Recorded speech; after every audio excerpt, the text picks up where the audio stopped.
Live right here on this Thursday on the early line on SportsGrid. It is time for that prop perspective. And the jack of all trades is here. That's SportsGrid's Tom Vecchio. For the start of Week 7, short week Thursday night football game in New Orleans between the Saints and the Broncos. A doubleheader of October baseball in Queens and in Cleveland. And, of course, some action on the ice as well. Vecchio, as always, thanks for being here. We appreciate the time. Of course, thanks for having me. Yeah, an interesting game tonight, I guess is one way to put it for Thursday night football. Probably a lack of scoring. Two huge playoff games. You know, as Kevin likes to say, I'm in the mix. I'm in the mix like checks today. Let's go. The mix like checks today. That's a bar that Donnie Rightside couldn't even come up with. That's good stuff, Vecchio. We appreciate the enthusiasm here on this Thursday. I know Donnie wants to spit a beat so bad right now, maybe at the end of this segment. Thursday night football in the Big Easy, Vecchio. The Saints play host to the Broncos. There is the atmosphere of this Thursday night. Sean Payton returns to New Orleans. Will it be a warm welcome? There's also some of the unknown offensive woes and injuries for New Orleans. A rookie quarterback making his second career start. A rookie quarterback, albeit who has been the starter all year for the Broncos, but still a rookie quarterback. 2.5-point spread in favor of Denver. Low total at 36.5. What are the numbers telling you for Thursday night football? This could be an ugly game. Like, this is the game that starts off punt. This is the game where we're going to be seeing 10-3, 7-3 at halftime. Given the injuries that the Saints have on offense, missing Chris Olave, missing Rashid Shaheed, their offense is certainly in a tough spot. We have a quarterback, like you said, with Spencer Rattler, a rookie making his second start. They're on a short week, and they have to prepare with all backups. Now, you would like to say this is going to be a big Alvin Kamara game. He touches the ball no less than 20 times combined, rushing and receiving. They get the ball when they try to keep things under control, but I just don't see the Saints coming away with the win in this game. They're just so depleted on offense, and while the Broncos ultimately, I think, in my mind, are like a really, really average team overall, they got to be winning this game 10 times out of 10, essentially. They're in a spot to compete for the wild card or one of the wild cards. I don't expect them to fully get there, but this has to be a big Javante Williams game. Just take care of business on the road. Two rookie quarterbacks on a Thursday night, limited preparation. Both are going to do this for the first time. It should definitely get interesting, but we see that 36.5 as a total, and we roll it over to the quarterback props because when you have a low total, you do get some interesting numbers. Spencer Rattler, his passing prop number over 182.5. That's at a minus 110 price. Bo Nix over 191.5, also listed at minus 110. If you want them to throw a couple touchdowns, both listed at a half of a touchdown apiece. Heavily juiced Rattler minus 215, and then Nix at a minus 245. The expectations, Tom, tonight for these two quarterbacks, what are they? I think they're relatively low. I actually don't mind Spencer Rattler's number. He looked like decent last week. Granted, all things considered, they were like a pretty wild game against the Bucs, 70-plus points, but he was pretty solid last week, some yards on the ground. So I don't mind going to him, especially if I anticipate Denver being out in front. His yards are not going to be consistent for any one player. Donnie, you mentioned Bub Means, which we can certainly get into, but Kamara coming out of the backfield, they can get the yards. It's not maybe garbage time yards. It may not be the prettiest yards, but I actually kind of am interested in Rattler's number today. 243 yards on 40 attempts and 22 completions in his debut against the Bucs last Sunday in New Orleans. A touchdown, albeit multiple interceptions. So, Vecchio, you mentioned it. For the Broncos, short week Thursday night football game, it's about taking care of business and trusting Javante Williams. This stat from our producer extraordinaire, who knows from personal experience that Javante Williams has not found pay dirt this year because Williams is on Joe Frizo's fantasy team. 79 total touches so far this season without scoring a touchdown. It's the most around the NFL. Why does that change tonight in NOLA? He's just like, I don't want to say positive regression is coming for him, but when you see the ball this many times, it's going to happen. He leads the team in red zone carries. He leads the team in carries inside the 5-yard line. I like him to score at plus 160. I like him to go over 44.5 rushing yards. I also will say, I kind of like him at 100-plus yards at plus 1,200, which you can find over on DK. Over the past 4 weeks, we've seen opposing running backs go for 100-plus yards. 3 different times. Sean Tucker last week with 136. Bucky Irving also had 81. Kareem Hunt, who came off his couch when the Chiefs signed him, went for 102. And Saquon went for 147. So Javante Williams, I think he crushes his 44.5 number. If you don't like the plus 100 alt line, alting it all the way up, as Joe Lisi would say, maybe just take it at like 60 or 70 plus. This is the Javante Williams game this week.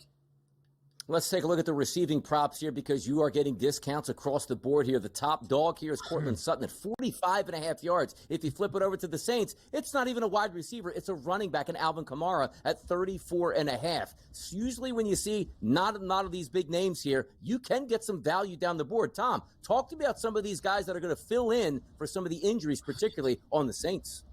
Yeah, on the Saints side of things, I'm actually most interested in Juwan Johnson over 27.5. Right now, we actually looked at him. He's actually the number 2 receiving option on the Saints with Olave and Shaheed out. Obviously, Alvin Kamara is their number 1, but I like this. The Broncos have allowed the 15th most yards to tight ends, and Juwan Johnson has been with the team for a few years now. Like, he's involved in the system. He knows what's going on. 27.5 yards, especially if the Saints have been somewhat of a passing game script.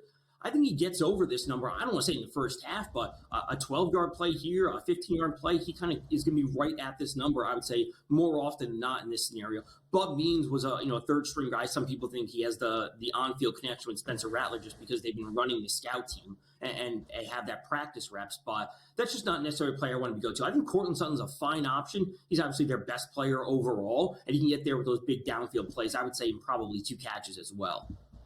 You see 2 of those 3 guys listed for New Orleans. Both are rookies. Bub Means, a rookie 5th-round pick out of Pittsburgh, so he has that in common with Spencer Rattler, 5th-round selection for the Saints out of South Carolina. And Mason Tipton, the undrafted rookie wideout from Yale, a smart guy who has 6 grabs this year. Means has only 5. So you highlighted Juwan Johnson. Let's put up Tom's top props for one final time so people can soak in this goodness. Javante Williams to find Pater for the first time this year, plus 160, over 44.5 rushing yards against the Saints defense that has really been struggling either defending the ground game or through the air. And Juwan Johnson, the tight end for New Orleans, over 27.5 receiving yards. Doubleheader tonight, Vecchio, of October baseball. Let's start in Queens. It's the Mets and the Dodgers. The Amazons, a home underdog. Jose Quintana gets the start for New York.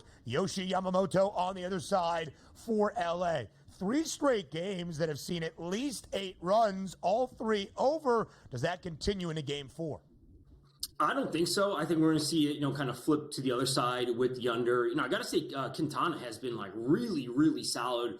Especially in the 2 starts in the postseason. Quintana's not necessarily a pitcher I would turn to on a day-to-day basis, like if we were in the middle of July or August, just because he's not a big strikeout pitcher. But a line sitting at 3.5, it's a little bit juiced at minus 140 or so to the over. But they need him out there. He keeps the ball low. He can keep, limit the hard contact, and he's been making some hitters swing and miss in the postseason. So I kind of like his over on strikeouts, which is not necessarily something I would normally say. Let's go quickly now to game wire. number. Yeah.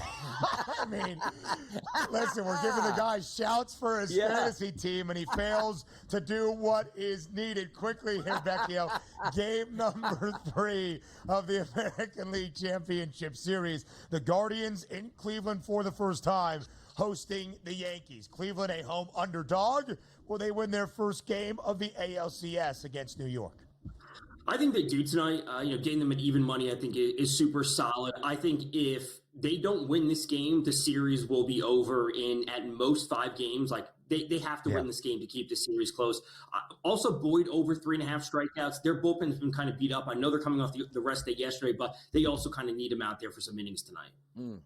Tom Vecchio, you will see him later all across the SportsGrid network, getting you set for Thursday night football. Vecchio, we appreciate the time. More TNF up next. Week 7 of the 2024 NFL season kicks off tonight in New Orleans. It's the Saints and the Broncos. 2.5-point spread in favor of the road team. Short week Thursday, traveling away from home. Denver, the favorite in the Big Easy. Total is minimal, just 36.5. Again, the breakdown of this game could be fascinating, could be infuriating if you're going to buy into either of the two rookie quarterbacks, either for offensive production, points on the board, or just trusting one to lead his team to a victory. 7th career start, all 7 games this year for Bo Nix and Denver. 2nd career start for Spencer Rattler and the Saints. Of course, it should be a homecoming of sorts tonight in New Orleans as Sean Payton makes his return to the Big Easy for the first time as Denver's head coach. Spent 15 years as the Saints head coach, as the winningest all-time head coach in the history of this New Orleans franchise, the longest tenured head coach in the history of this Saints organization, won them a Super Bowl in 2009, 9 playoff appearances as well. So, DRS, with all of that stewed into one, what do you expect Thursday Night Football to look like in New Orleans this evening? And probably sloppy and getting us back to the point where we would say so many years, why do we do Thursday Night Football? It's a terrible product. And we might get that tonight. Now, granted, it's only 36.5. They could get over that total. But when we're looking for the smoothest of the game, I don't think we're having too many like, hey, there's going to be a lot of big plays on New Orleans. Who's making those big plays downfield? Because if it is a lot of Alvin Kamara, that means a lot of clock churning. The same thing with the Denver Broncos on the opposite side. The goal for these two teams is not entertain the home audience like it's, a wrestling match here. It's who can get the win if it's 6-3 or 26-23. It doesn't matter to them. Right. So that's the way I try to play it out. But also, as when Tom was talking with us as well, you are getting some deep discounts on player props that wouldn't be this deeply discounted because that total does sit at 36.5. That's where you can have some fun with. But I guarantee you this, including myself, there'll be a lot of people out there just outsmarting themselves, going for options that aren't really number one options, buying low on players just because they need a catch or two to get over that number. I don't think you can probably go wrong by taking starting running back on each team in this game because I don't think either one of these teams is going to run away with it. And if it is lower scoring, that means you're playing a little bit closer to the vest here. They should get their carries. But I do think some of the wide receivers do deserve some attention, particularly on a team that you might not think is going to win. And for me, the Saints, I don't think they win. So I do think there is some value in those low totals for a tight end and certainly my guy Bub at wide receiver.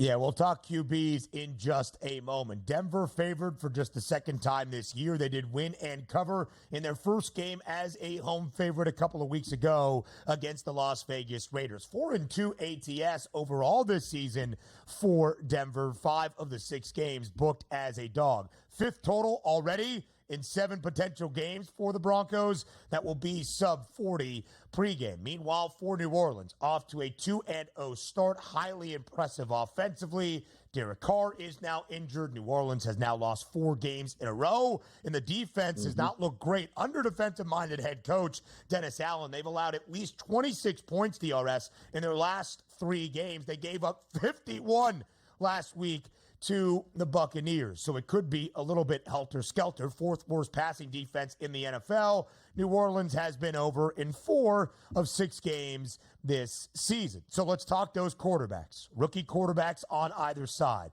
12th overall pick in the opening round, Bo Nix for Denver, has started every game this year for the Broncos. Spencer Rattler, 5th round selection for New Orleans, making his 2nd career appearance, 2nd career start in the National Football League. Both QBs, sub 200 yards for their passing yards prop. Who has a better chance, Donnie, to even reach 2 bills tonight? I'm still, if I think Nix is going to win the game, and I think the Broncos will, that over 191.5 probably makes more sense to me. Even though they said, well, Donnie, you usually like to take that angle where the losing quarterback throwing all over the 4th quarter can pick up those extra yards. Normally you would say yes, but again, who is he throwing to? Where are those big plays going to be coming from? And is that game plan going to be sent around, hey, Alvin, make sure you help us? Because, yes, you can have dump outs out of the backfield, 5 to 6 catches for Kamara for, let's just say, 35 to 40 yards, somewhere in that range. That's not a lot. It's much different than hitting off on a 25-yard pass downfield for just 1 completion. Also, if you're looking from a Bo Nix perspective, he does have much more starts under his belt. And as you stated already, New Orleans does not have a great defense here. So you look for the Bo Nix to say, look, I'm not nervous by this environment. Going against another rookie against a defense that can actually be had. Why can't he throw for 200 yards? The one thing we do know, offensive coordinators love to throw the football. Sean Payton's an offensive guy. Rookie quarterback be damned. If the play calls for a pass play, I'm going to give it to my quarterback to try to execute. If I had one quarterback to take to go over his passing prop, it's probably Bo Nix for me tonight. Yeah, I would agree, DRS. At least 200, over 204 of 6. And New Orleans has been atrocious. 4th worst passing defense in the NFL. 5 of 6 quarterbacks. Only Bryce Young, the only quarterback who did not reach at least 235 yards against New Orleans this year. And I do understand what Tom Vecchio was saying. Hey, the Broncos are a slight road favorite. They want to come in and win this game 7-3, and Javante Williams have 80 yards on the ground. So when you look at both running backs trying to be that safety valve, if you will, or staple of consistency for their rookie quarterbacks, who do you favor in the direct running back head-to-head? Direct running back head-to-head, got to be Alvin Kamara for me. I mean, because I just think like the entire defense is going to be geared towards stopping him, yes, but also the entire offense should be geared toward getting him the football because he is your singular playmaker. If you said, Donnie, give me one thing that you think he's going to do well tonight or one thing that you think at a good price point could be, if you get in the red zone, is it really going to be a touchdown pass, or are they going to be at the 5-yard line and go, you know what, kid, you're a rookie here. We're not going to get you confused. 3 straight carries by Alvin Kamara for a touchdown. So I do think he can get over his yards. I do think he can catch enough passes to get over his receiving yards. But if I just said, you know what, forget that. If they score a touchdown tonight, what are the odds it's not Alvin Kamara? Like, he's the favorite to do that, and I think he gets that done tonight for them. 7 total scores this year, even once last week in Rattler's debut. Donnie, if you had to go pass catchers, who's your favorite prop pick?